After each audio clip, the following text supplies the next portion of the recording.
अब थोड़ा भारत की सीमाओं से परे चलते हैं, चूंकि आपका अपना चुनाव क्षेत्र भी जिस राज्य का हिस्सा है, और पीओके को लेकर जो अचानक अब मेटेरोलॉजिकल डिपार्टमेंट ने गिलगिट बल्टिस्तान मुजफ्फराबाद सबका मौसम बताना शुरू कर दिया है, थोड़ा पाकिस्तान का मौसम खराब हो गया है उससे।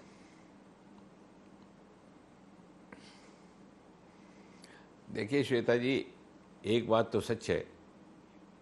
कि जो पाक अधिकृत कश्मीर है ये भारत का हिस्सा है,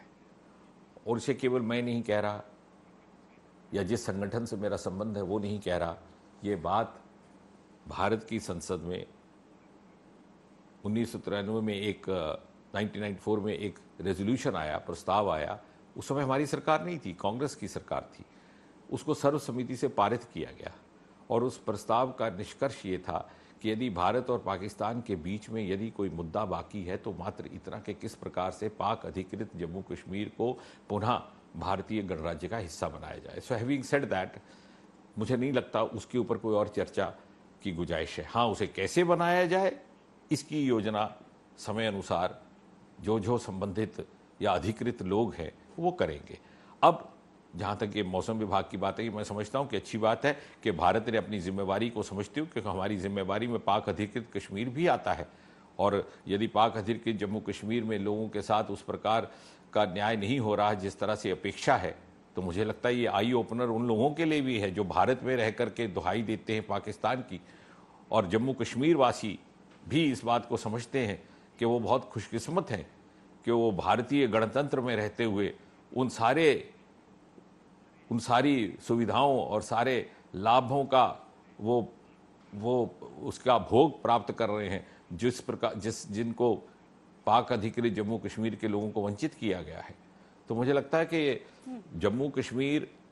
पूरा का पूरा, बल्कि मैं तो ये कहूँगा गिलगित बाल्टिस्तान और इस प्रकार का जो इस तरह का हिस्सा है जो पाक अधिकृत जम्मू कश्मीर, जिसे पाकिस्तान आज़ाद कश्मीर कहता है, जिसमें मुजफ्फराबाद और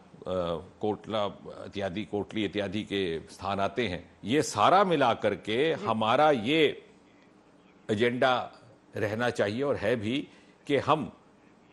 जम्मू कश्मीर को उसी स्वरूप में बहाल करें जिस स्वरूप में Maharaja Hari Singh instrument of accession के तहत भारत को सौंप गए थे। पर क्या आपको यह संभव लग पाता है कि पाकिस्तान जैसा देश जम्मू कश्मीर के उस हिस्से पर जिसने अवैध कब्जा करके रखा है, और कोरोना की इस महामारी में जब बड़ी बड़ी लड़ाइयां देशों के बीच चलती हुई वो शांत हो गई, लेकिन पाकिस्तान ने रोका नहीं खुद को। उनके सीज फायर वायलेशंस देख लें, लगभग 1500 बार कर दिया है उन्होंने इसी समय में जब से कोरोना का संक्रमण शुरू हुआ है।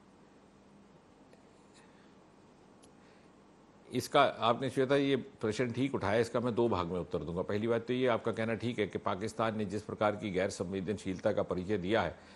इससे विश्व आश्चर्यचकित रह गया, विशेषकर इस कोरोना महामारी के चलते। और निश्चय ही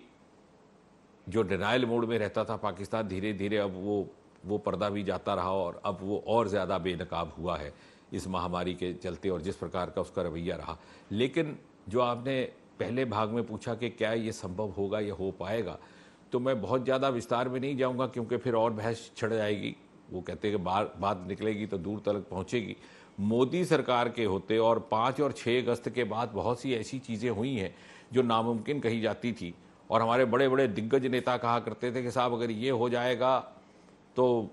यहाँ खून की नदियाँ बहेंगी। और एक बड़े दिग्गज नेता ने यह भी कह दिया कि मोदी जी 7 जन्म लें तो तब भी ऐसा नहीं होगा। लेकिन मैं दोहराऊँगा नहीं अपने मुख से, नहीं तो एक और 9 बजे की बहस का विषय बन जाएगा। लेकिन 5 और 6 अगस्त के बाद जो कुछ भी हुआ है इसको सदा नामुमकिन ही कहा जाता था।